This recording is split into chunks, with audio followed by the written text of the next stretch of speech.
Hello everyone, my name's Tomo. I'm here with Verstappen.com Racing at Team Redline's brand new facility. Max is so good as he is right now because it's a born natural gift with millions of hours of training. Team of the Year award in Esports from the Sport Awards was a big event. Well, this is the sim room. This is where the real magic happens. Okay, that was close.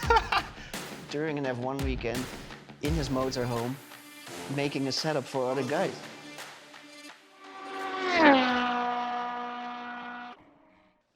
Atze, thank you so much for inviting us to this incredible space, mate. You must be so proud of what you've built here. It's amazing. We are incredibly proud. It's amazing. Having an office like this is a dream. Been working really hard for it. And over the past 2 years, I think we started with a plan.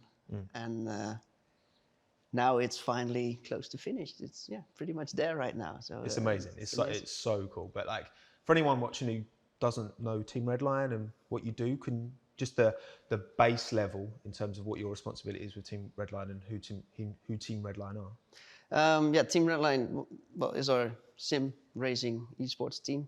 I'm director, and my daily job within Team Redline is making sure that everything day to day is ready to perform. I think our main aim, our main goal is to win everything we enter. And this is what we take very serious. And it's now a team that hopefully wins a lot in the future as well, with a shiny office and in a very nice esports world that is getting bigger and bigger. So we are ready for the future. That's the thing. It's grown so much, since I used to dabble a little bit, 10 or so years ago, and even in that period, the whole industry has grown so much. And the fact that you can have a space like this is amazing. But outside of Team Redline, what else do you do? Because you're a multifaceted individual. I know you've got a lot going on.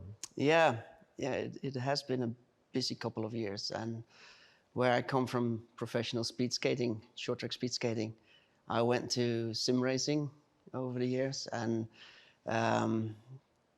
I got really good at it at some point as well, because I was furiously training every day to achieve a goal, which was winning. And I think someone challenged me in the beginning of my career, my sim racing career, to beat the current leaders at that time, and they said it's impossible to beat them. So I went flat out, and that's how I got into sim racing. I learned everything about it. I learned everything about reading data, telemetry, learning from my teammates, finding the better teams, and that's how I ended up in Team Redline over the years. But next to that, I'm running a company, Adrenaline Control, where we train professional racing drivers, mainly in feeder series, to prepare for the race weekends using professional simulation. And this is going very much into detail, but of course, like the racing world it is right now, simulation is becoming a very important tool for drivers to prepare with the team, with their engineers, but also for their driving style. And these things you can address in the sim. And this is what we do, very specifically with Adrenaline Control. And next to that, I'm a driver performance consultant on the F1 tracks with Alfa Romeo the whole season. So I'm traveling a lot, multitasking, but the whole combination of everything is amazing. Currently, the racing itself isn't what you do typically day to day, but when it started, when you did jump into sim racing, what was your kind of proudest moment that you had as a competitor in terms of behind the wheel from a sim racing point of view? I think last year was a good example where we did the virtual Le Mans. We had a lot of eyes focused on us because I drove in the team with Max. But basically what we see is what we work for is the result, but the whole road to that result is building a setup, doing hundreds of laps, putting hours in. But the way we work together, we found an extra level, a next level of in sim racing, where we built a setup that was out of this world competitive, and our pace was just unbelievable. And I think even though we didn't finish that race, unfortunately, that race was the perfect storm of um, working together with the setup in the team. So it was not only Max, but we were a team of 4, but working together and pushing the maximum out of a situation. And we've been working like until 2, 3 a.m. sometimes to work on a qualifying setup or on a race setup and doing stints and then putting 2 hours of practice in to test something that might not even work. You know, it's a lot of time investment, and you have to be a little bit crazy to do it. But to see how quick we were as a team, so we won that race, the GTE class, but also we won the LMP class with our teammates. So we had 2 LMP teams, and we crashed out, unfortunately. But the other team, we were so quick as a team that the other one dominated as well. So I think it's that obsession to the craft and the hours you put in. Yeah. That's what's necessary to kind of get to where you are at the moment. Yeah, it's something. It's very hard to train. Like it needs to be part of your nature, I think. You need to want to do it. Yeah, but you don't even need to want it. You need to just do it. Like there needs to be an inner urge to do laps and because that's the unseen stuff. That's the stuff that happens behind the scenes. No one's going to give you plaudits for that, but you know you have to be disciplined, I guess, to do that. Discipline, you know it's needed. Crazy, whatever you want to call it. But it's fun, you know. It's working for that 1/10 over a 3.5 minute lap, and if you find that 1/10, it's a massive win for us. And just to search for these things based on things that you actually do in real life with the car as well. It makes it good practice. It creates team bonding. But yeah, not every driver has this mentality. Max and I connect really well because we think exactly the same. Max grew up in karting. He has his own education towards racing, but what Max is about is you don't have to tell him to work hard because it's his nature. Like he will push as hard as he can to make sure that he gets the maximum out of the car. And no one has to tell him anything. And for me, it's the same. If I sign up for a competition, I am in the sim until midnight at least to make sure that it's not me failing. I need to have maximum practice in, and that's what we look for in Team Redline in general, of course, with the drivers. How do you set up a car for multiple drivers when every individual driver has their own slight nuances? You're not all carbon copies of each other. So do you optimize the car for your quickest driver, say in qualifying, or do you make more of a compromise for something that works for everyone equally? Yeah, well, taking Le Mans as an example again, of course, quali, you need a different setup than for the race. Quali, you drive low fuel, the car is light, and it only needs to perform for 1 lap. That's that flying lap where it matters. So whoever's doing qualifying will work on that qualifying setup, and if the race setup, which is the most important because the race is 24 hours, if that's finished, we base the qualifying setup and we try different ways to do it. But yeah, of course, we pick the driver who's doing qualifying, needs to be comfortable with doing qualifying. Qualifying is not about driving 1 quick lap, it's handling the pressure.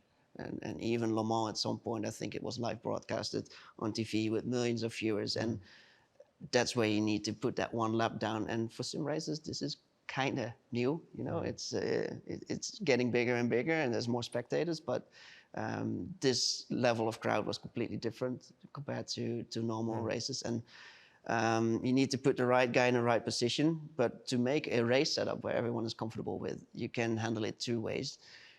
Max and I can build a setup together where we feel like, this is it. This is where we find that extra 10th per lap. And if others are not comfortable with it, there's either we change the setup towards their liking and find a compromise between all 4, or we change the driver. We look into data. What are you doing differently? Why is the car responding differently to you than to Max, for example? And this is like a constant search, but we have unlimited practice. We have an engineer full-time on it who's working with the drivers. We have plenty of time to figure it out. So for us, and for me as a team director, if we don't figure it out after 1 month of preparation, we have done something wrong. So the baseline is figure this out. No matter how we do it, we need to have a compromise. Either we look into the driver or in the setup. It doesn't matter as long as we have everyone comfortable for 24 hours in that race, and we end as high as possible, winning. Because obviously with your experience working for a real F1 team, Alfa Romeo, with Max working with Red Bull Racing, and you working together, in terms of when it comes to setting up a car and in terms of everything you've just explained, is that pretty much identical from sim racing to real racing? Yeah, the approach, what funny is with our team is like we are a hybrid between real drivers, professional drivers, not only Max, but many more, and sim racers, the best in the world. And the way they approach a setup is different because the real drivers, the pro drivers, they are used to have 1 or 2 sessions, maybe 2, 3, 4 flying laps, and that's where they need to build their basic of their feedback on to the engineers in the briefing. So sorry, what drivers do you have on, like that are professional real drivers as well? Yeah, we have Alex Palou, Shane van Gisbergen, Kelvin van der Linde. We have a whole list of drivers, basically. So from a real variety of different disciplines. Yeah, we call them ambassadors of Team Redline because they are with the team, but of course their main job is driving the real cars in the real track. But all these guys, they are part of our teams because they have a passion for sim racing, and they use sim racing as a tool for training or to stay competitive over the winter. So yeah, they are very sim racing minded. But the difference is like the real drivers, they create a setup in this. They know exactly what to look for. So they drive a couple of laps. Okay, this is what I look for. This is what I change, and then they drive again. And the sim racers are more trial and error because they used to do like hundreds of laps, and they aren't always forced to make the right decision in one line of feedback.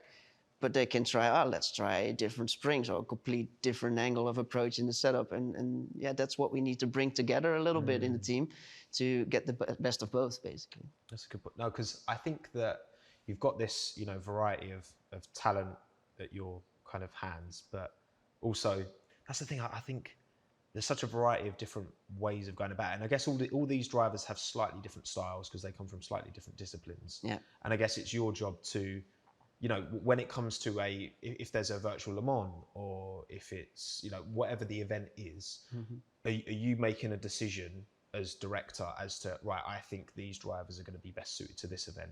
Is that how it works? Yeah.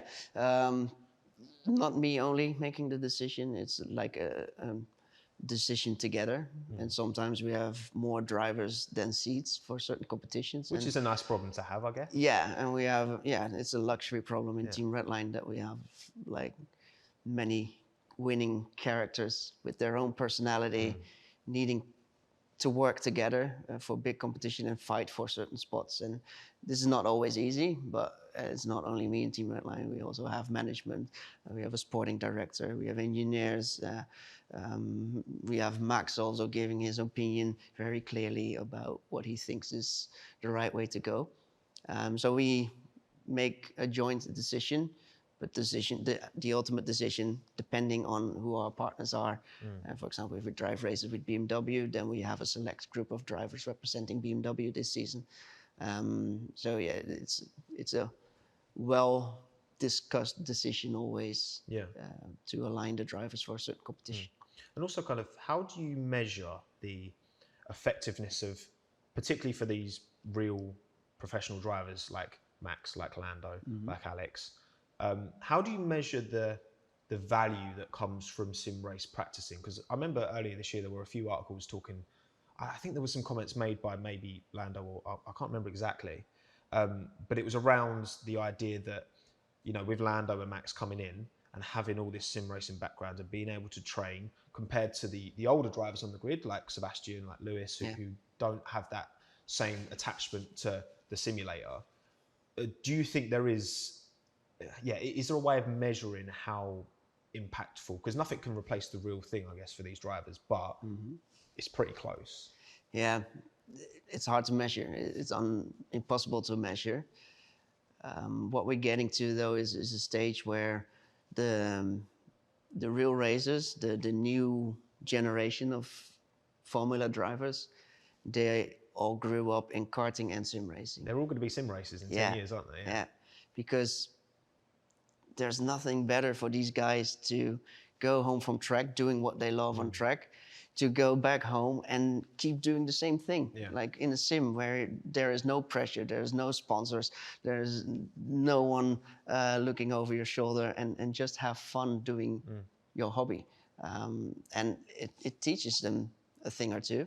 You learn how to work with the setup, you learn to think about the setup and make accurate decisions. And these guys, I'm pretty sure, like they handle sim racing and they look at the setup, but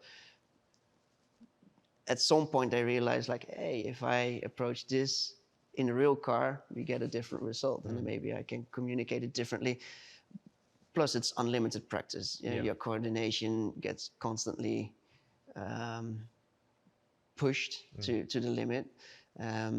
Sim racing is a world where there's a lot of talent around.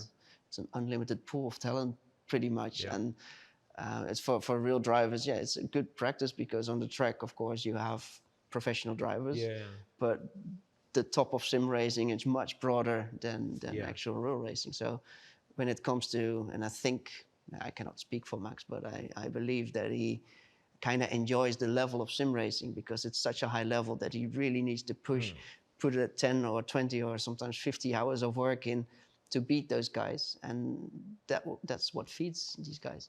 This is what I think is a kind of underappreciated. Something I love about sim racing is that I think that it offers an opportunity to get into a sport that for so many is behind a massive paywall. Sure, these sim rigs, I mean, some of the sim rigs you've got here are beautiful and they're clearly not cheap. But obviously as time goes on, and it's certainly more accessible than spending, 6 figures top tier carts. What I think it does is it allows a broader spectrum of people who want to be racing drivers, because it's not an accessible sport to get into. But do you think that, I don't think obviously sim racing will ever replace the real stuff, but I like to think, and I don't know if you agree, but the availability of sim racing combined with doing some real racing, but maybe not as much, could cultivate a more competitive and more open and more inclusive motorsport, not just in F1, just motorsport generally. I think it already does. If you compare the level of the grids to 10, 20 years back when sim racing wasn't a thing, I think the level was completely different. Like there was a much bigger difference between the top drivers. Like the Sennas and the Schumachers will always be top tier, even in these years if they would step into a car. But the general, everyone is so fine-tuned in what they do on track. They have done it a million times in the sim, probably, all the young drivers. They have a complete new baseline. They know the tracks inside out. They know every centimeter because all the tracks are laser scanned available nowadays in sims. So it makes a massive difference already nowadays, but you cannot measure it. You can only compare it. How is it now? How was it in the past?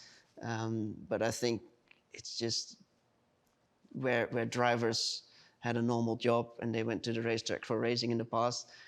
They are now full professional drivers going to the track, going back home, drive there again. I think that's going to be a little bit more the future when it compares to real racing. And on esports, it's hard to predict, but it's we had a big boost in the Corona period, in the pandemic. Yeah, absolutely.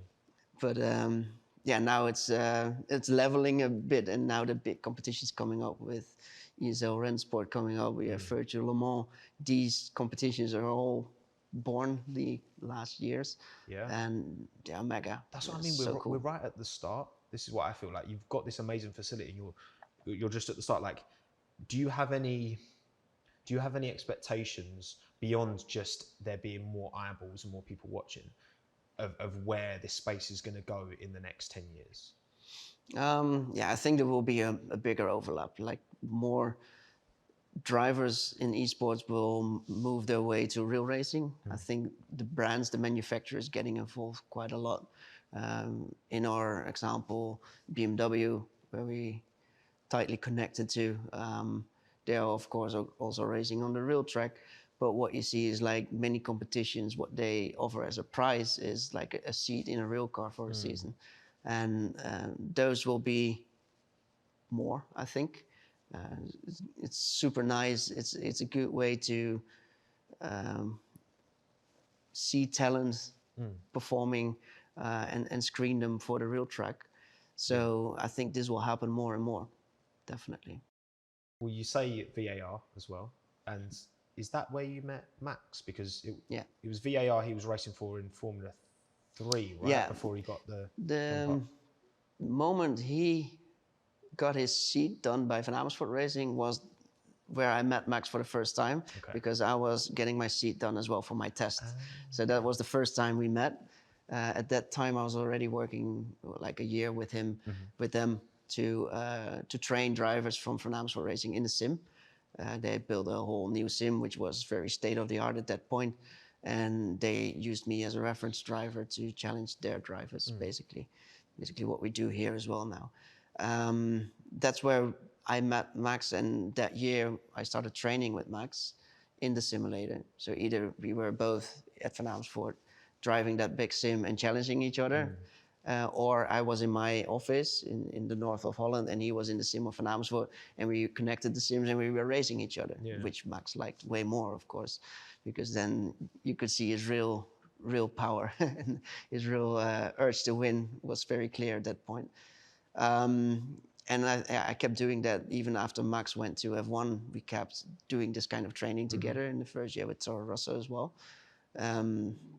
And I kept working with Van Amersfoort. So the next year was Leclerc, and we did the same thing with Leclerc. And then Team Redline, and a few years later we had Norris, and so basically Norris, Leclerc, Max, these three. It's a pretty good track record. It's very cool to work with. Amazing. Not claiming any credits. It's just it's really cool. It's an honor to work with these guys.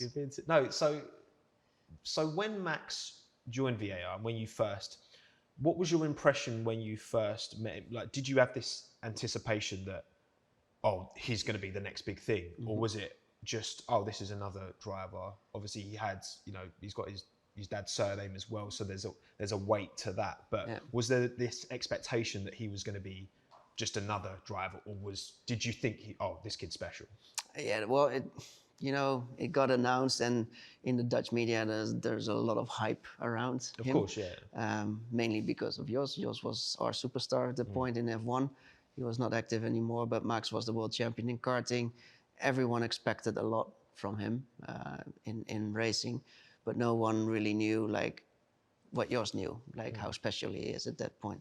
So the first times I was driving against him, challenging him, then we could see like, oh damn, he's quick in the sim as well. And where I was on my best level ever, driving on the highest competitions in sim racing, he was able to jump in the sim and match my lap times and actually push me to the limit. Straight away? Straight away, pretty much, yeah. Oh. And, that was very, for me that was quite clear that, okay, this guy knows what he's doing. Leclerc had the same thing actually. Like, he jumped in the sim and he was so clean, so smooth, so fast. But Max had this little bit of fighting spirit. Well, not a little bit, bucket loads of fighting spirit. And all he wanted to do was overtake, battle together, link the sims up, battle together, and on the most impossible tracks, try still to find a way to overtake. Yeah. It was his nature. And we could do this for days, like for hours. I think Spa was a good example at some point where he did that overtake around Blanchimont.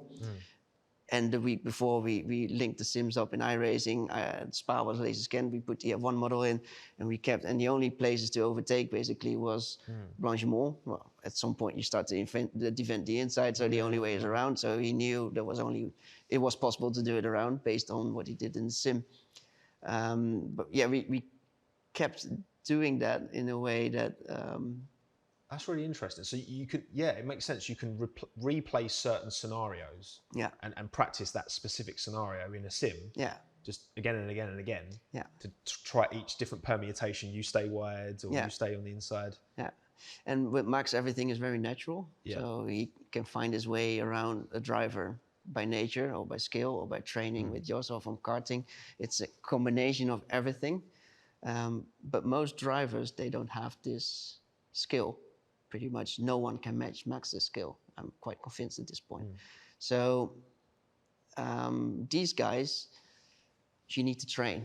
If they want to improve that kind of skill, you cannot train it to 100% perfect, but at least you can go from 50 to 90% and you can cover that area by constantly putting them in scenarios where they need to make a choice, either defending or attacking or picking a line and braking late and finding the limit on the braking. There's a lot that comes to it, and it can only be done properly if your drive, now it's getting quite technical, but when you drive from a subconscious mind, where everything is natural in the flow, and then you send it in and you can survive without locking up and going straight. If you cover that with hours of practice and you cover every track, every corner, how to overtake, where to defend, where you're strong, where you're weak, you become a much smarter driver. So it is definitely a tool for these guys to improve their skills on track. And I think with all that sim racing that these young guys do nowadays, they are developing these skills. So you can see a much higher level in general on the track, with overtaking, with pure performance, with very little practice. Everyone is just always there. Like if they do a free practice, the second lap they do, they're there because they did so much prep already in the sim. But that's the thing I think with the sim, is that with the sim, there's nowhere to hide. In specifically Formula One anyway, there will always be, the car, because not everyone's in the same machinery. In the sim, you can artificially make everything absolutely identical.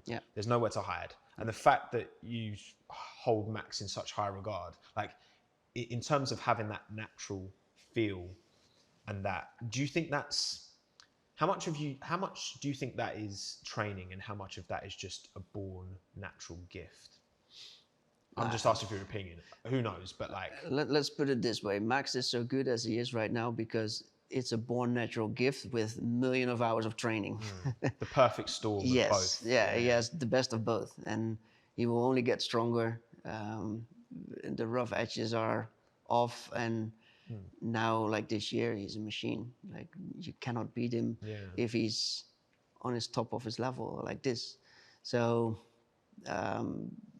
even if you're super talented, it's still trainable, and you can still fine tune it. It's not a reason to lean back. It's the same what I've seen in speed skating. We had super talented guys, but they only started booking results if they actually put in the hard work. When there was a coach who put them on the spot, like you're not getting any special treatment.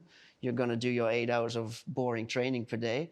These guys started to grow because their ceiling is higher. They have much more they can reach than someone who doesn't have that natural feeling. So yes, if you don't have the natural feeling, you can train it. But yes, if you have that natural feeling, you can still train it. So everything is trainable. What do you think of Leclerc, Norris, the two drivers at the top of their game at the moment, who you've worked with? Do you think they're close to Max? Do you like in the right? So as a fan watching, I feel like if McLaren and Ferrari can give them to a car to compete with a Red Bull, I feel that they can go toe to toe. I don't think they're at. I think Max he's got so much experience now, but I feel like Leclerc and Norris are the two closest. Personally, more than maybe George. I think George is great, but I think they must be close. I think George is up there. This guy is really good. For me, if you win your Formula 2 season in your first attempt, for me, then you're quite proper convincingly talent. as well. Yeah. And in Formula 2, there's no big difference in between teams anymore. So if you drive for a certain team, yes, you need to pick one of the top three, you have a better chance. But if you're actually a really good driver, and what you saw with Leclerc, the guy was so dominant. What you said, but Russell, the same. He was incredible that year, and I think that shows a lot about the potential a driver has. Norris, I think he had quite a competitive year, but Norris is a worker, in my opinion. And this guy, he can reach new limits, and he keeps working. I really respect his attitude towards performing, and Well, we had him in Redline, of course, and even drove Le Mans with him. And I like these guys are the kind of the personalities I like to work with because I can learn from them That's rather what I than mean. the It other must way be great around. for you working Yeah. with these calibers. Right? Like, say I gave you, I don't know, a race trace from Max and from Lando and took their names off. Mm-hmm. Would you be able to tell them apart? Even if, say, the lap times were the same, Mm-hmm. would you be able to tell the two different? Oh yeah, easy. Really? Yeah. So even at the top level, this is what I find interesting because you think in racing that there is this like perfect way of driving, and there's just one. Like you would assume that there's just one way of optimally doing it. But if you've got Lando and Max having, like you say, a clear discrepancy, that's fascinating to me. Yeah. Yeah. There is a um, there is a certain style of driving that fits pretty much all the cars. Like it's a certain way of braking, and in the end, also what Max always says is just the throttle pedal, brake pedal, and the steering wheel and the shifter. It's simple. That's Why are quite we simple. complicating things? And in the end, what you do is you play with the grip. You put the load of the car on certain positions. So by braking, you move it forward. By applying throttle, you move it backwards. And this has a massive effect on the rotation of the car and how you can set the car for a corner. And it's not just slamming the brakes, hitting the throttles, and yanking the wheel around, because then you will be 5 seconds slower than someone who's inch perfect with everything. And I think, for example, what makes Max very strong is that he's very dynamic in his driving. So he can drive an impossible car and still send it over the limit just on the edge of optimal performance, better than anyone. Well, So so you say that I wrote down there was a quote from Alex Albon, and he was talking about Max and basically just saying how he loves like he needs he can drive a car that's so sharp yeah, that's just yeah, and obviously you know probably better than yeah. pretty much anyone what does that actually mean? Okay, so what you saw maybe beginning of the season was that the Red Bull was a bit of a lazy car. You could see Sergio. It was heavy, it was overweight, Yeah, wasn't it? Yeah. it was very easy to drive because it was leaning towards understeer. Yeah. Understeer is a very boring way to drive a car because whatever you do with the brake pedal, at a certain point the car just doesn't rotate more. A pointy car is the opposite. The car wants to rotate more than you want, basically. And what Max does very well, he can balance the car that is actually too pointy for everyone. No one can handle it because they start sliding. Max manages to make that car perfectly smooth, to make use of that extra rotation, and he can cancel it with his inputs on the points where he doesn't need it. And that pretty much you can extract more potential from a car if you can handle that kind of balance. Yeah. I think you could see it with the Mercedes when Valtteri and Hamilton last year were very close to each other. The car was very much on rails. Like there was not a lot, and you could see always Max fighting a little bit more because that's what he needed to do to get the maximum out of the car. And I think at the end of the year, or the second part of the year, this is what I see, what I think is happening.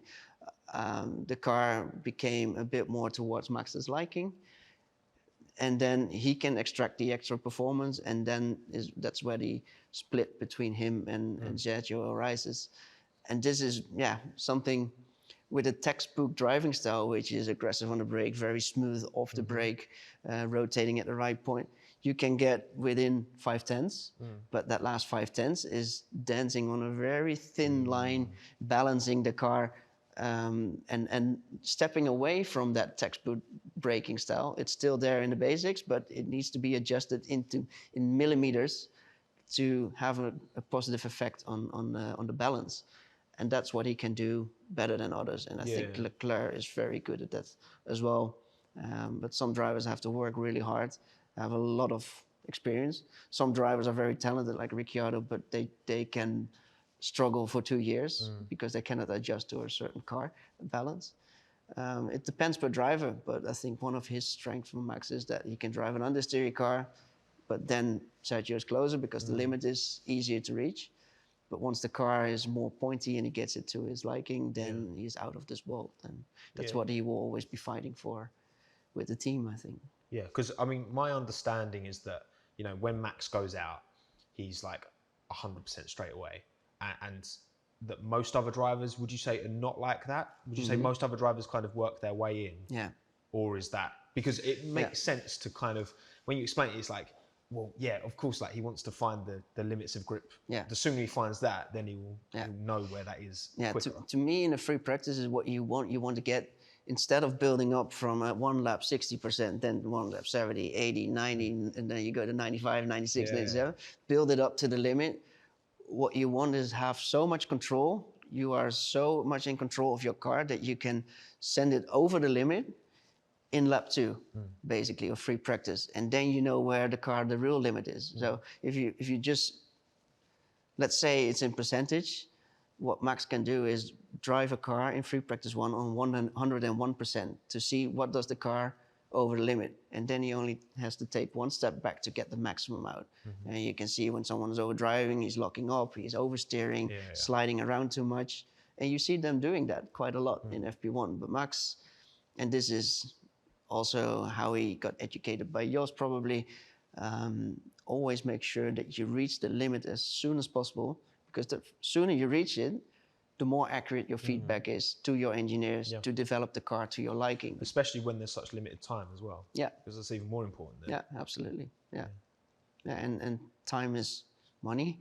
Time is also performance. Yeah. If you give them a week between free practice and quali, well, the cars will be a lot quicker. So you need to do it in between FP3 and quali, where you actually get a lot of feedback from the car, and you need to address it, communicate it, debrief everything, and then make the change to the car. You only have 1 hour to do it. So the more you can gather in terms of information already in free practice 1 or free practice 2, the better. And what's actually funny, and that's how it translates as well, his talent from real racing to sim racing. In sim racing, we can measure everything. Like there is no GPS signal loss or whatever. Everything is perfectly accurate. I guess there's not as many variables as well, because that wind Same, direction. yeah, exactly. And we have tools, of course, with sim racing, with Team Redline, where we can analyze the driving line, the braking, everything. It's basically the same we can do as with the real car in terms of telemetry output. Max was always, like, one of his best races, of his best race probably, was the Bathurst 12 hours, where he did a qualifying lap, and I think it was almost a second quicker than the rest of the field. But he put 50 hours of practice in for that race. He was completely mental. You're like in a good on way. the walls around Bathurst. Yeah, like that track is crazy. Track is crazy. It's a nightmare. You drive at night, you don't see anything. And he's driving this close from the wall in a quali lap, full under pressure, because you only have 1 lap for that race. On the sim, do they have kangaroos on the track? No, but I heard they smash a few everywhere. They've had a few. They've had trees falling down and all that. It's mad. But when we started comparing Max to his teammates who couldn't match his lap times, and then you could always see that you want to set up a corner quite wide, and then you make it very round to have the most efficient line as possible through a corner, depending on the corner. But Max was always able to take a bit deeper line into the corner, because he was able to rotate the car just a little bit better at a certain point on track than the rest was, even compared to the world's best sim racers, who also have 1 million hours to practice practically. And even there, Max was able to rotate the car just that little bit better than the rest, and it makes him unbeatable. Especially, Max drives these sim races on the highest level, but he has no time at all to practice. Like the schedule of Formula One is absolutely ridiculous. And the time he spends in the sim then, and he's very limited compared to other drivers, so he needs to pick it up there quickly as well. But once he has a race, like the Bathurst is a perfect example, where he can put the 50 hours in, then you can see how good he is with putting the laps in, his driving style, his talent, his overview, his communication, his teamwork, everything is just close to perfect. And that makes him very special. Because that's the thing, right? I came into this conversation very much with this perception. I think a lot of people have this idea that Max has a predefined kind of driving style, and that you look at, Jenson Button, for example, who's known for being very smooth. Vettel's known for like squaring off the corners a bit more to optimize exit. And obviously, when you look at drivers from the history, like, growing up watching Schumacher and looking back at Senna. Part of me is like, it feels like Max doesn't actually have a defined style. He will just adapt. But if you could compare who you think Max's style, if he has one, is closest to who's existed before, whether it's again a Michael, from your understanding of how other greats of the sport have approached the sport, do you think Max's style is closest to anyone else? To Schumacher, I wouldn't know. Senna was, of course, very aggressive at points. I think he compares a little bit more to that, but the cars were different, the tires were different, and Max stepped into F1 in the Pirelli era, where you have, in F1 it's all about handling the tires. So you need to be smooth from session one. You need to, even in F1, being slidey, so slide around, the car is still smooth compared to other series where you have different tires. So everything depends on the tires you drive with. But yeah, like I said, Max, if he has a car that rotates well, it's a bit more oversteery. He likes that, and I think that compares well maybe to the style of Senna. But I don't know Senna. I've never seen his data. I only know his physical therapist, who's a physical therapist at Alfa Romeo as well. Yeah. For the rest, I wouldn't know. It's hard to say. He has his own style. It is obviously, with different generations, but you do feel like, Max's kind of approach, and like you said, like when you were racing with him, he'd just go for it. You know what I mean? He'd go for these opportunities. But I want to go back to Redline. Obviously, you had that relationship at VAR. How did Max join in being a part of Redline? How did that begin? And is he just like another driver as part of Redline, or is he more involved in terms of behind the scenes as well? He's definitely more involved behind the scenes. Like, he's helping with everything. You could almost call him a manager, but he's our ambassador. But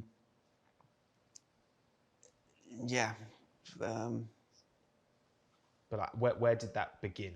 Like, did he reach out to you? Did you reach out to him? Like, now let me think. After he went to Toro Rosso, we kept driving together, and he kind of liked it, but kind of liked the racing in the sim. Yeah. However, at some point I was with Redline, but what was most important was Max was very young at that stage, and he was a celebrity already in Holland. And sim racing was such a weird place at that point that if I told him to sign up for iRacing, start driving, he would be in all the newspapers within a week, because some stuff will happen and he doesn't oversee the consequences at that point of his career. Like, if we just let him go and enjoy and crash around and have fun. So what we decided at some point, I thought, like, Team Redline, we had a structure with the best drivers in the world. It's a virtual gated community, basically. Like, no one can see what happens in Redline besides the drivers themselves. Everyone is under strict contract and NDA. So it's a very nice, safe surrounding for him, especially in the beginning of his career, where he could drive all day without being bothered by people. Because I've been with him in Holland, and once you open the door and people see him, he's getting ambushed by people, and it's the same online. Yeah. So we had to find a way to protect him there. So I said, okay, maybe join Team Redline. Then you always have great, I don't know if it's an English word, sparring partners. To get challenged. Like, I was always challenging him with the one-on-one training, and he could do it for every day, and he did. So we signed him up, I think somewhere, what was it, 2016 maybe. And that was the beginning, actually. And then he stepped away from sim racing for a few years, or for 2 years, I think. And after that, he came back strong. And since then, he has been with us. He has always been part of Team Redline. Yeah. And Max and I have always stayed in contact, even if he wasn't sim racing at that point in 2017.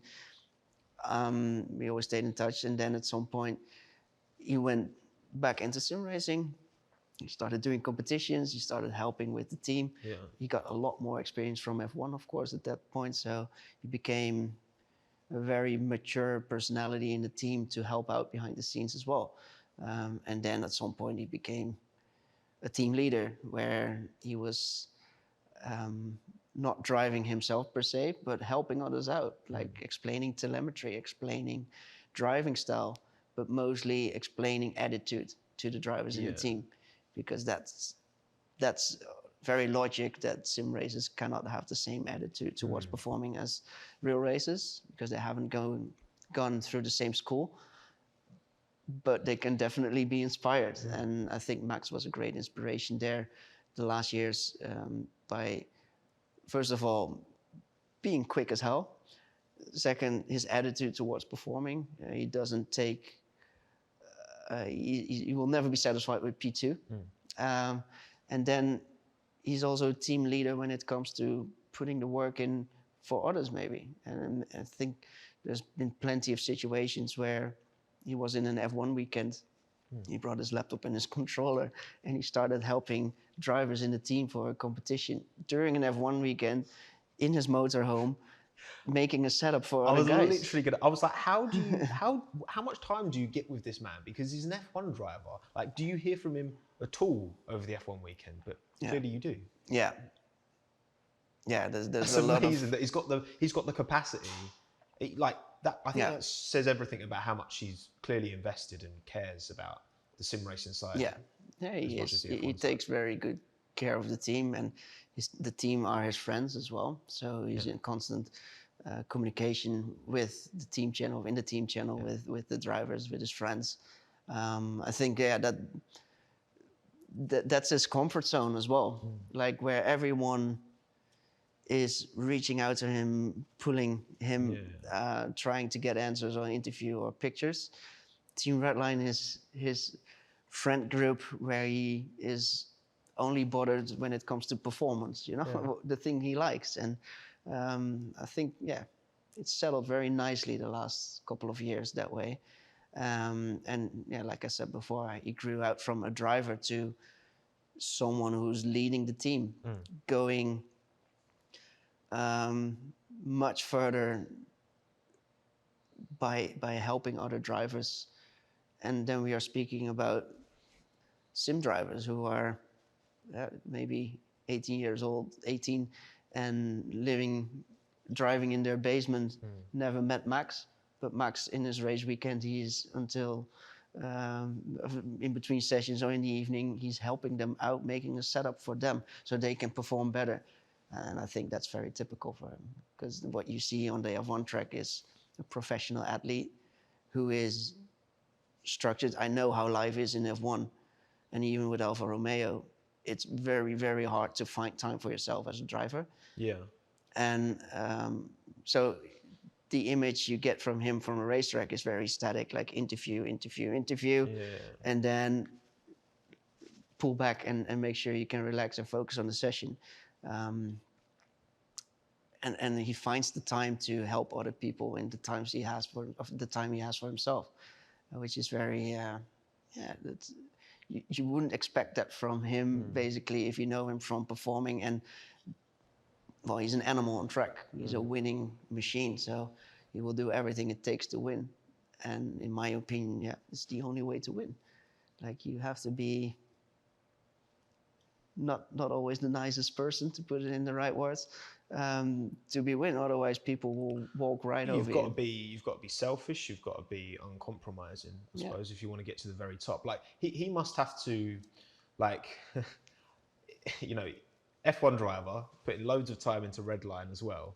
Like, I can imagine, what's his relationship with, like, because obviously, Max has got his place in Monaco. Like, I imagine the sim rig is like the prime. I bet that's his pride and joy.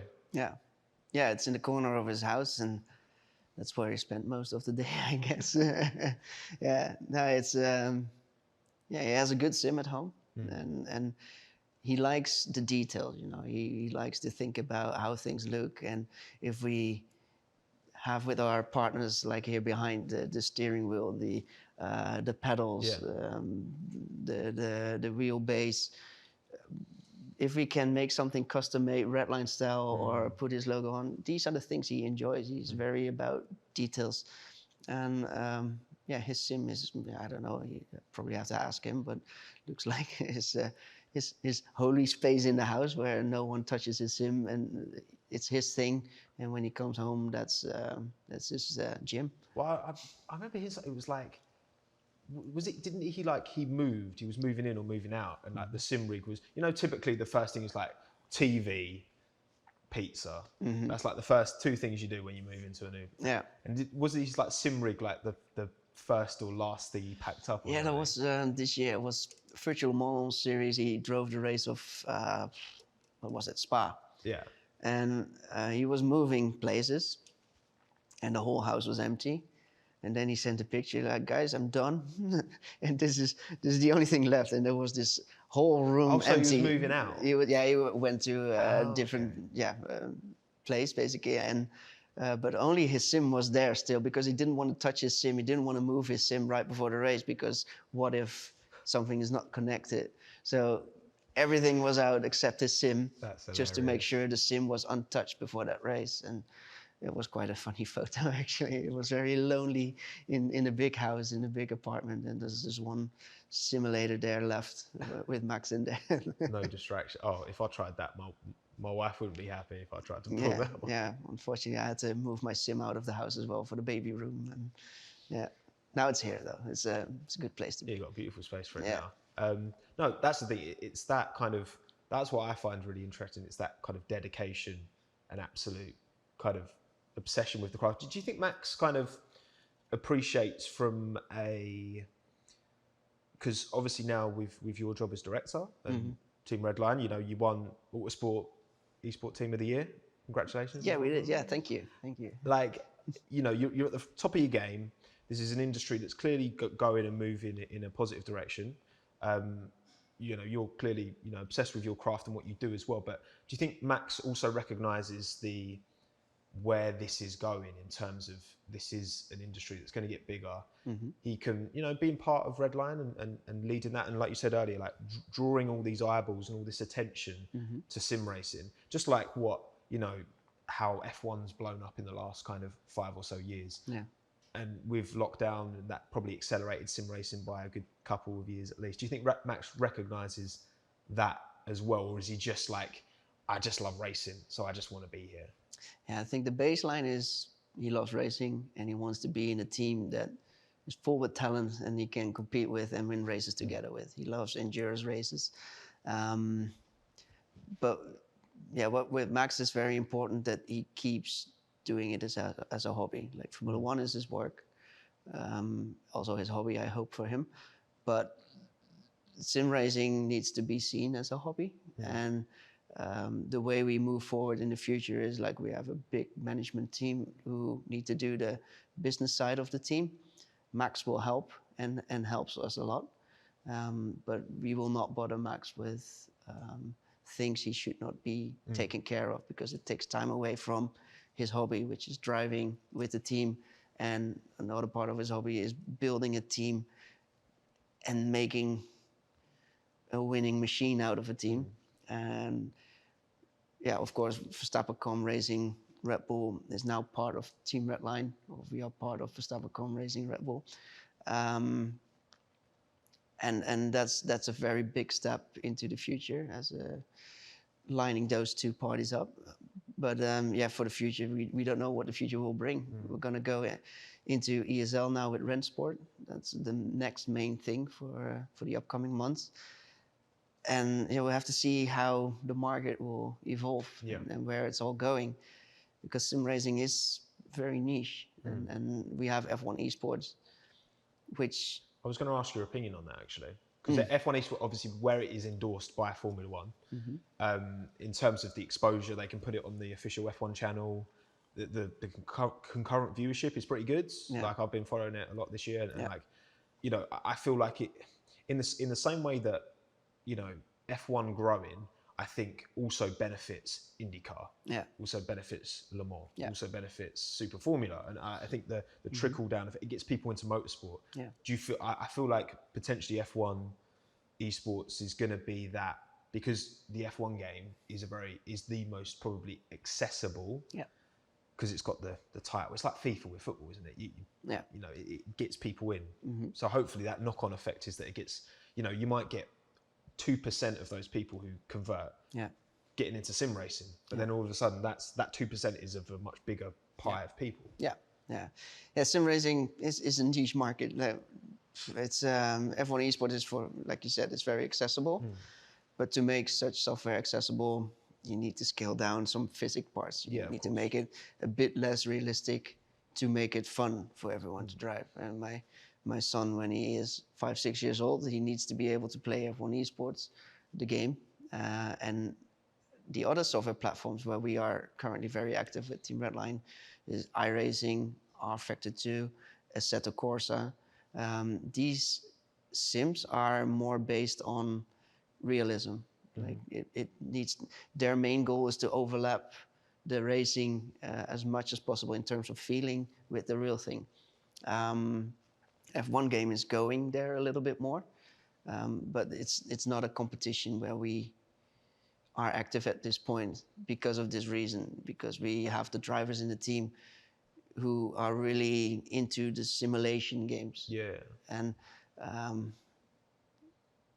but the mainstream of the main viewers are in the F1 Esports, which is something we need to make a decision. And we have been active in the past, but our drivers are just way more happy driving what they love the most.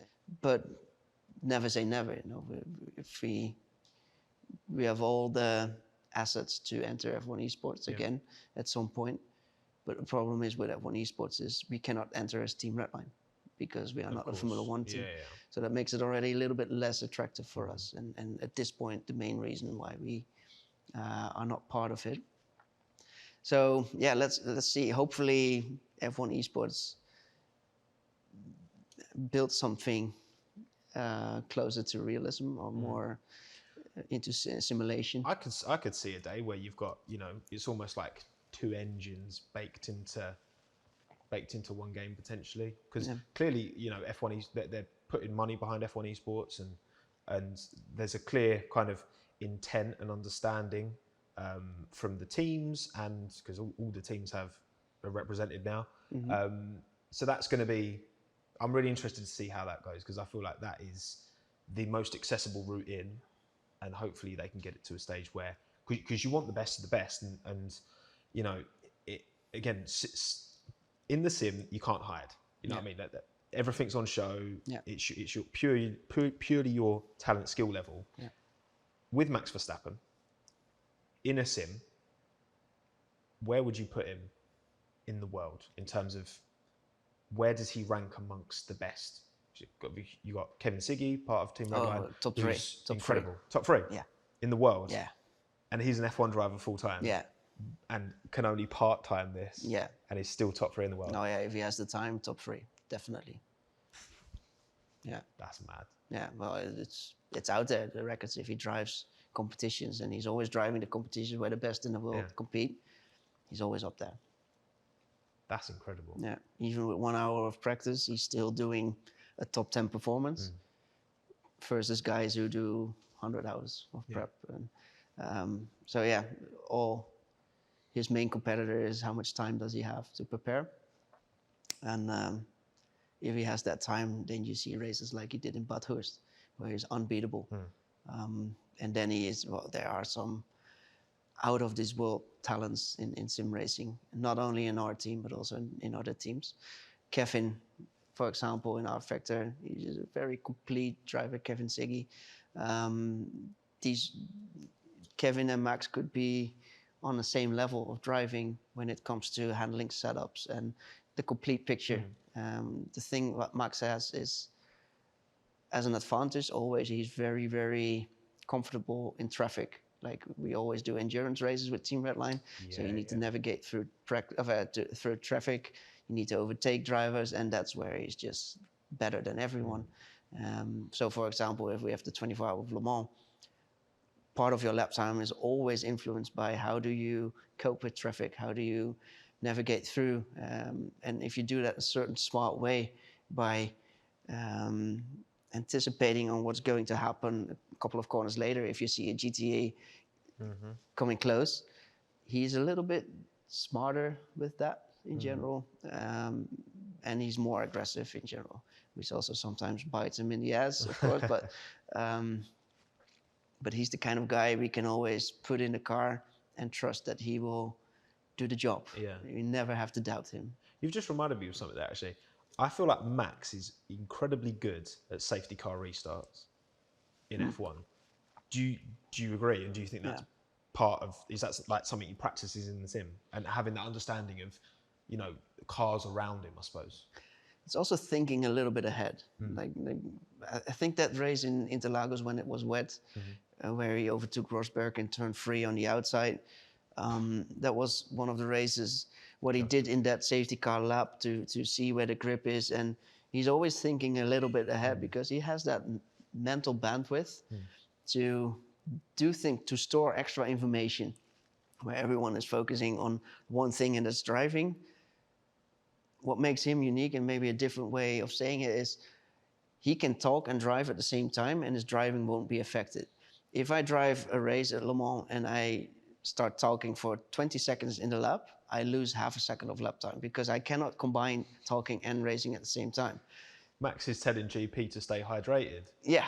Is that what? No, is that what you do? The guy has so much overcapacity that the driving itself only takes a little. See, I think that is part, when we say about natural gift, I think having that capacity in your mind, yeah, obviously your brain can be trained, but I feel like that's part of it. Yeah. I think that's part of definitely. That trying to actually contextualize what having a natural gift, and we talk about this in all different sports, Messi or whatever. I think with F1 it is that brain capacity to be able to think about so much, because you've got the wheel with complicated, you're trying to, cars around you can't really see anything because of the halo, yet you've still got this ability to, it's incredible. Yeah, it's so much in his subconscious mind. Everything he does it goes automatic, and he doesn't have to put effort in it. Of course he has to, but it's so trained so well that he doesn't really have to think about a lot of stuff. And if then things require him to think, he has a lot of room left to handle these situations. If it's set up for communication with the pit wall, or finding lines or grip spots during a safety car lap or whatever during rain, that's where he has this little bit of extra capacity compared to others. I did also want to ask about, remember Mexico, the 122, after 122, after 122? Yeah. Explain that. Was it Max driving the same lap after lap after lap? Was that a conscious decision? Do you know? Like, is there anything deep in that? Because from the outside looking in, it looks like a machine driving. Yeah. Consistency. Yeah. Actually, in real racing, this is even more difficult because, of course, the tires are different. The wind, the temperature, everything changes throughout the stint or a race. It looks really cool to have this stint full with the 121s, or what was it? Of course, you need to be Mr. Consistency to consistently push the tires and the car to the limit. So the more consistent you are, the better. But most important is to be consistent on the limit. So you can drive 121 or you can drive 23 for a whole stint, but if you're 1 second off the rest, then it's not interesting. But what makes him so good is he can drive the car on the limit, keep the tires in the right window. If he tried to push for 120.9, for example, he would have pushed the tires out of the window of temperature, and then everything would have gone backwards. So doing a stint like that is managing a lot of things at the same time. A lot of settings on the steering wheel. You change the balance of the car throughout the stint with the tools on the steering wheel. Plus, you need to keep the tires alive, and that's the main trick. So, that stint has a lot more behind the scenes, behind the steering wheel than the ICs, basically. And it makes them well, because that's something I want to educate myself more on. Like when we talk about preserving the tires, like beyond minimizing oversteer and opening up the corner as much as you can, are they the two main things, or are there other significant factors when it comes to saving the tire?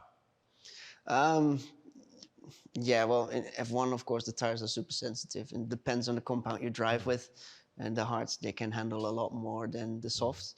And even the soft compound is not always the same soft over the year. It's the C3, 4, or 5, and they are changing per track. It depends on the track roughness and a lot of factors. And then Pirelli makes a choice which tires is going to be, and that's what everyone sticks to. What helps you saving the tires?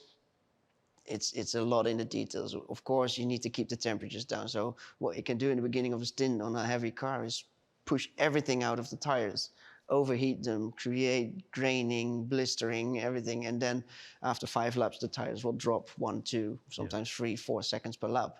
And in the end, over the stint, you lose way more than you have gained in those first couple of laps. So you need to push the maximum out of the car, keeping the tires in the right window, not sliding, because if you slide, the tire temperatures go up. And once they are over that limit, it's very hard to get them back in again, because then you need to slow down the car quite a lot to make sure the tires can cool down again. And then you have actually the wear of the rubber as well. So once the rubber's wearing off, the tires have less grip. So the trick is to maybe save them a little bit in the beginning and not oversliding, not pushing. And then the last 5 and sometimes 10 laps of the stint, you can gently start to push them a bit more. Yeah. But the trick is, and in the beginning it was very boring for the drivers to drive under the limit of the car. Yeah, of course. But it's a new limit. The new limit is, how do you keep these tires alive? And this has a lot to do with feeling. Like, you need to feel how the tires, which is the weaker tire. For example, if the front right is the tire that gives up first, you need to manage that tire in specific corners. And the driver needs to feel this. The team is supporting a lot with that, of course. So the team already knows that, yeah, from previous year, we see this is probably going to be the tire that brings us trouble. So you need to make sure that you don't push too much in that and that and that corner. That is basically how all the teams operate. But the driver himself needs to feel it. And the stint in Mexico, where he was driving away from the field while managing his tires, very special. But it's also only possible to do it from the lead, because if you are chasing, then you have the factor of dirty air, which is more hard for the tires as well. Sometimes you have to overtake, and these take quite a chop out of the tire life. So from the lead, it's easier, but then you need to show that pace and feel perfectly how far can I push these tires to make sure I use them to their full potential when the stint is done and when I go to the new tires. And that's what he did quite well. I think in his first race for Red Bull, I think that was a good example, like how much feeling he has for these things, to be fully under pressure from Kimi, it was back then, and still keeping these tires alive. In his first race, in a new car, boy, that was special. Yeah, especially with that opportunity. You could never have, or maybe in hindsight you could have, but predicted that Hamilton and Rosberg were going to take each other out. Yeah. What a race that was. Because I know that Max has spoken more recently about somewhat of an ambition, maybe it'll come to fruition, to race kind of GT, potentially Le Mans. And obviously he's done that numerous times in a simulator. Where do you think, I guess based off of your experience working with Max in these sims where you're able to get so close to the real thing, it's a totally different ball game. It's not open wheeled, you're in a cockpit and all that.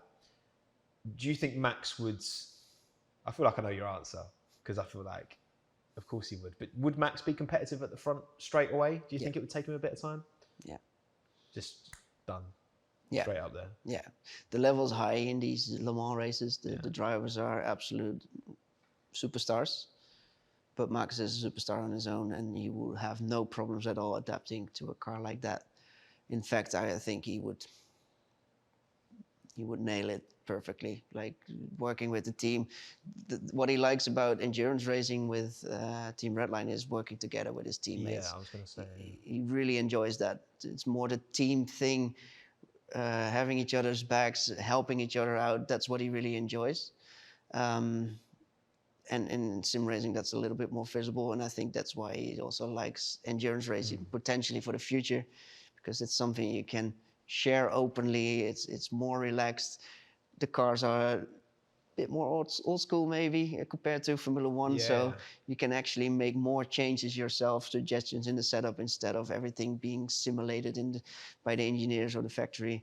So maybe what Max always talks about karting, because it was so pure, and I think endurance is the next step after Formula One for Yeah. very pure racing, and yeah, I think he would do well there.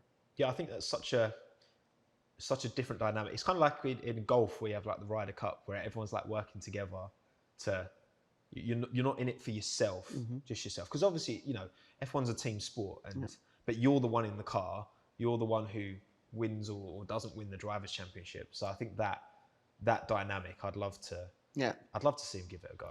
Yeah, and what I think what he's looking mostly forward is to share a performance with his team, with his teammates, with other drivers. I think it's something in his character, like he's a family man, and he sees his teammates as family, so he's really good to them, and he's very open to them. So yeah, like we discussed before, behind the scenes, he's a completely different person in terms of how much time he can take for everyone. And in the F1 paddock, he's like I said, he's always honest, but it's very time limited. He needs to say to 100 journalists separately an honest answer. And what he's looking forward to is be open to have the time to communicate while doing real racing. And I think, at least that's what I think. You might need to ask him, but it's what attracts him into endurance racing. Yeah, that would be. I could just imagine like a Verstappen, even even if it was like a karting endurance event or something. Like I think that dynamic. I'd love to see that. Imagine like a one-off in Formula One, where instead of having 2 cars per team, you had 1 car per team, but then both drivers. I'd have to work together then. I'd love to see that as like a one-off thing. But that's what Le Mans offers, which I think is so kind of unique. And I feel like in sim racing you see that. I guess it's more prevalent in these big sim racing, obviously not F1 Esports, but all the big events that have been going down more recently, like they are team events. And obviously for you, is it important that when there is a team race that the drivers fit together well? Is that, say you had your 4 best drivers, but then you had another 4 which weren't as collectively quite as strong, but they communicated and they got along better, even though they didn't maybe quite have the pace. Who would you choose? Yeah, it's a difficult question. I think we face this issue a lot in Team Redline, where we have Because you've got so much talent as well. we have many superstars with completely different characters. Some click, some don't, and you need to find the right team together. In the end, with Redline, we will always go for performance. So even if it doesn't click, but they can still perform together to get the maximum result, then that's the way it is. And we need to guide the drivers to make sure that the communication is ideal. But to be honest, that's the biggest challenge as well in the team. Like, how do we match our characters? Because what we have compared to other teams is that we have 6, 7, 8 characters, for example, who can win the race, and they need to work together. While other teams, they often have one superstar, and then the rest around them is a bit less, like it works in F1 basically. You need to have the 1-star lineup, and if there are 2 stars in one team, it's getting a bit messy sometimes, and that's not always helping the team. In Team Redline, we have the triple or 4 times that issue, and that's a challenging situation. So where do I choose for? Performance, because I want the guys who work the hardest, put the best effort in, create the best setups, but mostly put down the lap times consistently, who handle traffic well, and over the stint, everyone has their strengths and weaknesses, and we can cover the one with the other. But in the end, I don't care if they don't like each other. They better like each other, because if you want to win, Good answer. you adjust. Good answer. Yeah, team Bang their heads goes. together. Sort it out, you two. Stop Yeah, playing up. yeah, and It's not about you, it's about the team. we will get into situations where someone needs to make a decision, and it is what it is. You cannot always have it perfect, but we can always try. And I will never go for a lesser result because two egos match better each other. No, the egos need to go, and then it needs to become a team, which is ultimately the dream. But with these kind of athletes, esport drivers, athletes, there's always an ego, and You need it. That is part of the recipe to succeed, having that ego. Yeah. But it doesn't Which is always why it's so manifest itself in the best way, I guess, when you're in a team environment. Yeah, well, luckily we have found a way last year, and we won the main events, and we are leading the current ones. But it hasn't always been roses and rainbows. It's a lot of arguing going on behind the scenes, and yeah, that's part of. It's top tier competition, isn't it? Yeah, and esports is going that direction. Like it becomes like a professional sport very soon, as soon as you start paying the drivers, and when there's a lot of prize money, sponsors like Red Bull and SimiCube, Hosingfeld, SimLab, their name is on stake. BMW represent. So the result on that part is more dominant than the driver's ego, and that's where we as a team need to learn, find a way. It cannot always be perfect, but we for sure can try. Wanted to ask as well, I feel like in the last couple of years, there's been a lot of red flags. Some rightly, some a bit maybe too gun ho with the red flags. I think sometimes, but even in those instances, is Max still like contactable in those instances? Would he still like reach out to you during a red flag? Because sometimes the drivers just sat around, feet up, waiting, watching the telly, waving at the camera. Yeah, I don't know if I can say this, but let me put one example. I think I can't remember which race it was, but it was a red flag, and then the red flag took a bit longer. So once they have time to go back to their motorhome, Max is on the chat. And I think we had an example. Well, like on the group chat. Yeah, and I think he was in a winning race.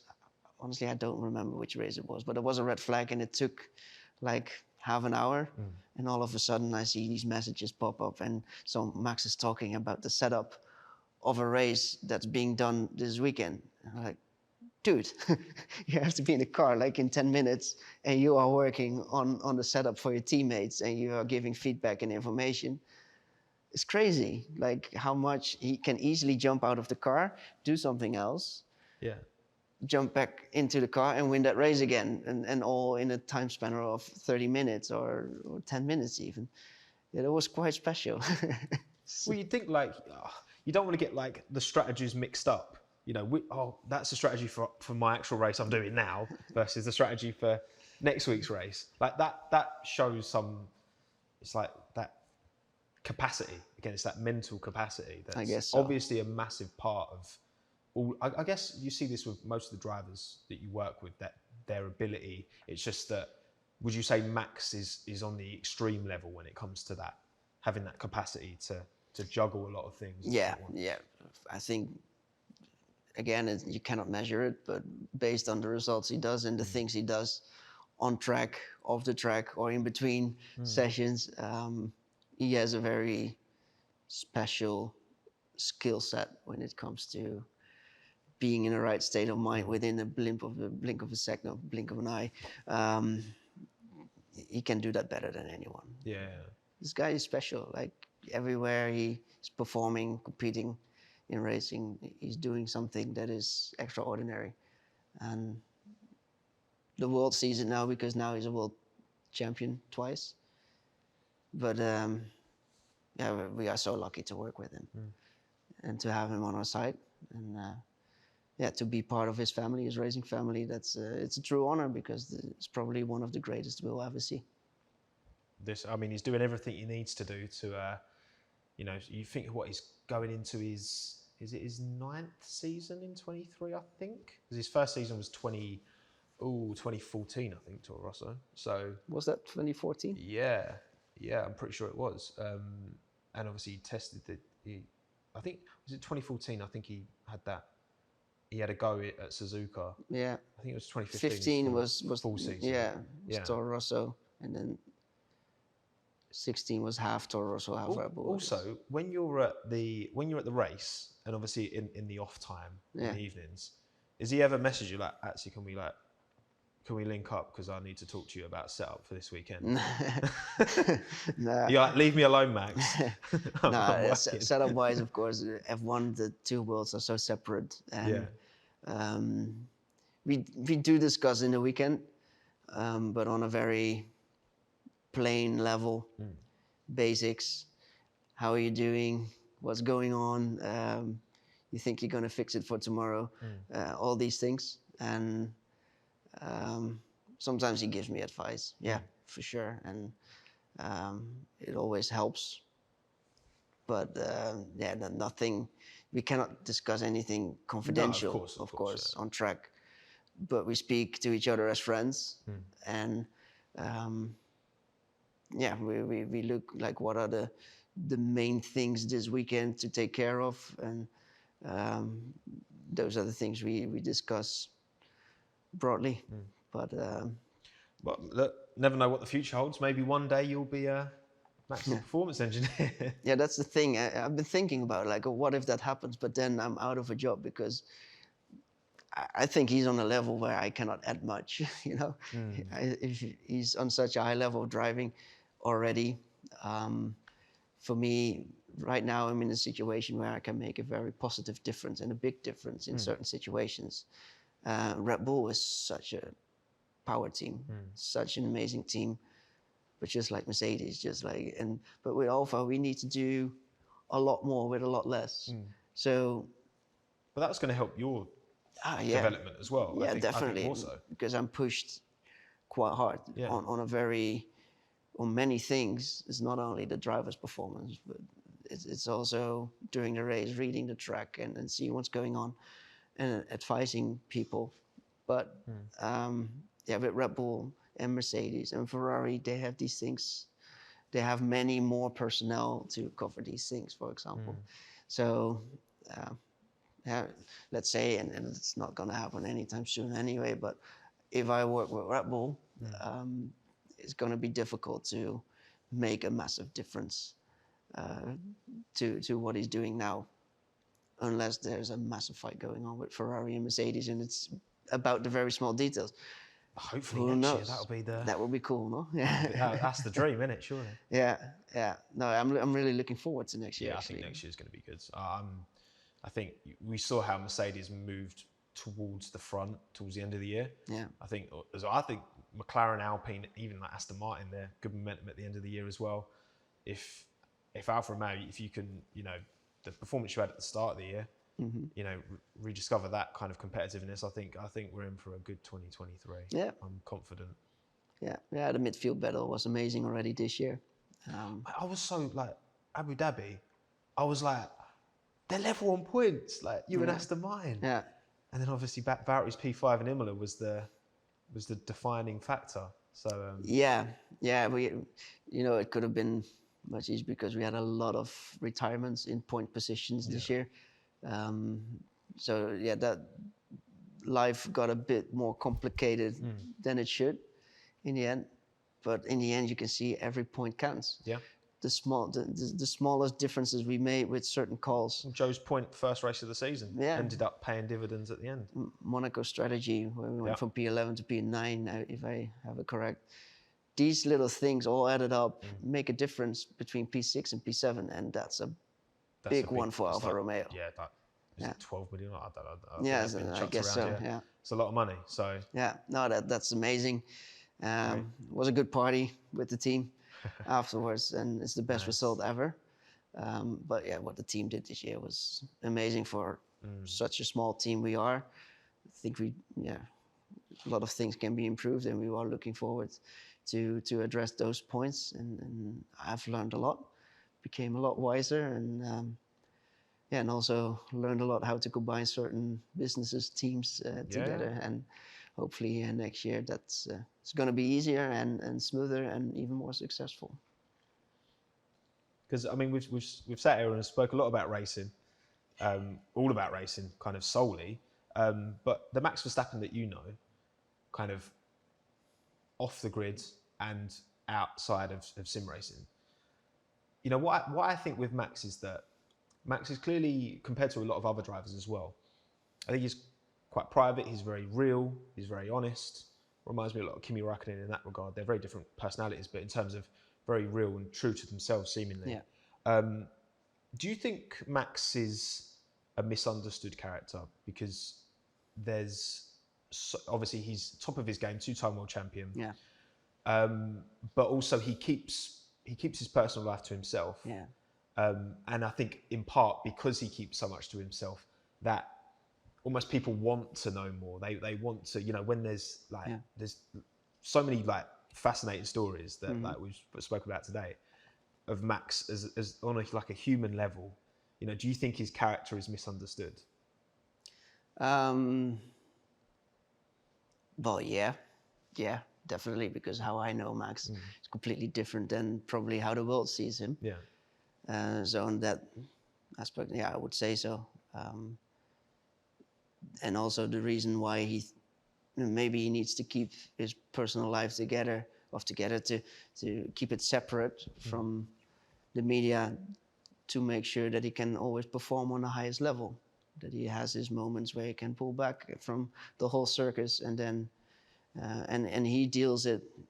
So what we do very well in Holland is that we always speak the truth in terms of what we think. Yeah. Like, we're quite direct. You're not like the British. We're just that you dance around the subject. Yeah, and yeah. It's great to have a contract negotiation with British, because they take 5 hours of chit chat, especially if you're third wheel in those conversations. Jokes in Holland it's like 5 minutes. I want you to drive there for this money. Okay, good, signature. That's good. It's very efficient. But yeah, Max is very Dutch when it comes to his communication, and he's very direct, and I think it helps him a lot, and it helps people around him a lot, because you know exactly what he means, what he wants to say, and he's just always direct. And the messed up part, what I see in F1, is that everything is such a show that you cannot take the truth separate from the acts anymore. And I think that's where things get really confusing, where the most natural guy, the most honest guy on the grid, is probably seen as someone who's putting up a show by some driver, by the audience, or in general. And that part he's misunderstood. But the good part about him is he doesn't care. I don't think he sleeps one night less about anything what others say about him, because he will always say the same. And a couple of examples is that when I speak to him after a race, for example, or during the race weekend, and something really unique happened, and he gives a very honest opinion about the situation, I'm like, okay, that's a ballsy statement. And then I watch the news later and I see exactly that quote from him saying the same to the media. So that always confirms to me, like, okay, whatever he says in personal life, he also says to the media. So it's actually what he really thinks, which makes him, maybe almost unique on the grid at this point. And that makes it very weird as well to see what's happening, like how things can get twisted. And yes, because of his character, not everyone likes him, because it's a very specific style. But it makes him 2 times world champion already. And I think you can look at numerous different people from different, be that teams, be that, you know, your Manchester Uniteds back in the day, your Novak Djokovic more recently. Like, I think it's not a popularity contest. You're performing at the top level. It's competition. If you're going to be in that position, you have to be uncompromising, and you have to do everything you can to try and win. And, you know, they're also 20 different human beings. And that's the thing as well. I think everyone's got a different character. Everyone's got a different way of approaching it. There's no one size fits all. You know, Senna was very different to Schumacher, who's very different to Alonso, who's very different to Hamilton, who's very different to Vettel, different to Verstappen. And that's part of what I love about the sport. And what I think opening up, you know, seeing the drivers and trying to get more of an understanding is that we do see these kind of human characters. But I also don't like the way, and this is true for Max, this is true for Lewis, this is true for every single F1 driver. I think sometimes there's a guilt from, and you know, I think we're all guilty of it to an extent of you know, not seeing the humanity in these instances where they are like, they're competing at the top of their game. And I guess obviously you understand that more than most, because, you know, when you're racing on a simulator versus racing in F1, it's still racing. You want to win just as much. I know, like, you know, when you guys DNF'd in Le Mans, like, Max was fuming, and that was a disconnect, wasn't it? Was that a disconnect or was that a crash? It was a little bit of a crash. Okay. Yeah. Okay. Yeah. No, but that's also typical. Like, oh no, it's just a disconnect. So it wasn't a crash. no, we are honest. He clipped the curb a little bit. It was very bad luck because he had to overtake someone, and it's the last two chicanes of Le Mans. He had to overtake a GTE car with the LMP. He had to go off his line, and then he hit the curb just in a wrong angle, and the car flipped around the curb, and it bottomed out in a weird way, and that sent him into the wall. So it was very unlucky, because if you do it 300 times, it wouldn't happen again like that. It was just, and you cannot prepare for something like that. Yeah. So that was very typical, actually. Not typical, but he felt so bad after that happened. Really? Yeah. And he sincerely apologized to the team, because he knows how much work everyone puts in. Yeah.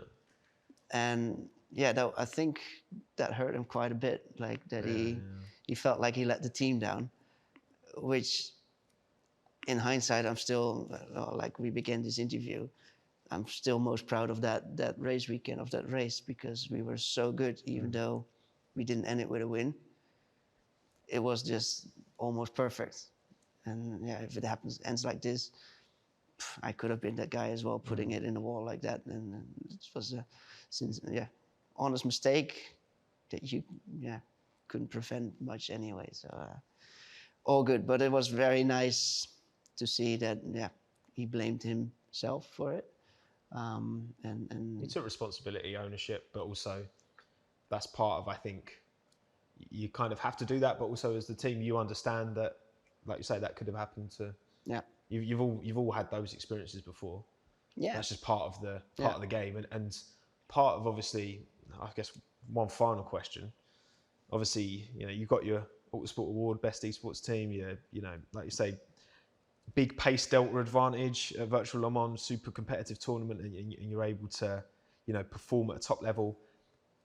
How do you make sure that Team Redline stays at the top? Because there's more competition than ever now. Yeah, it's going to be tricky. It's, you know, to match this year is near impossible, because what we wanted to win, we won. And that's will always be the objective.